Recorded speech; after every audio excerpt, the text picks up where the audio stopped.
और एक और अहम खबर पर बात करेंगे कि किस तरह से दरअसल गुजरात में एक पुल टूटा, दुखद हादसा हुआ, कई जिंदगियों को यह पुल लील गया। लेकिन पुल का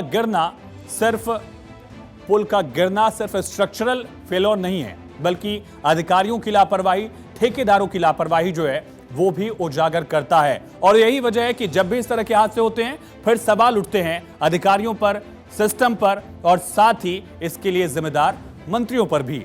इसके बाद केंद्रीय सड़क परिवहन मंत्री नितिन गडकरी ने स्पष्ट किया कि अधिकारियों को भी और ठेकेदारों को भी बख्शा नहीं जाएगा।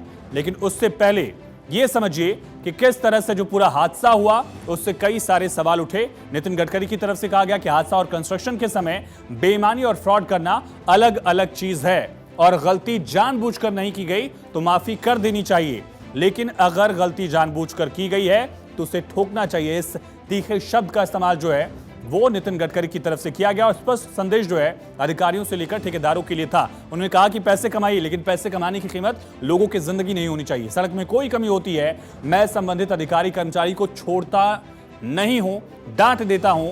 अभी मेरा टारगेट है कि अब मैं ठेकेदार और अधिकारी के पीछे लगा हूं, उनको छोड़ूंगा नहीं। अगर कोई गलती है तो जितनी चिंता मुझे मेरे घर की है उतनी ही चिंता मुझे रोड की भी है। जरूर ठेकेदार पैसा कमाएं, लेकिन ज्यादा पैसा लेकर कमाएं, न कि काम में कमी करके।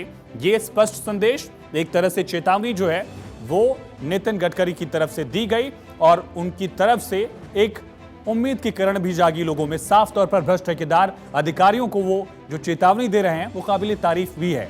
नितिन गडकरी ने अधिकारियों को लताड़ा है, ठेकेदारों को लताड़ा कि उनके लिए अब चुनौतियां बढ़ेंगी। साफ शब्दों में चेतावनी देते हुए यह सीधा संदेश उनकी तरफ से दिया गया और उम्मीद की जा रही है कि सख्त संदेश के बाद ऐसे हादसे रुके। ऐसे हादसों में लोगों की जिंदगी जिस तरह से जा रही है उससे सबक लेने की जरूरत है और ऐसे लापरवाह लोगों पर कार्रवाई की जरूरत है।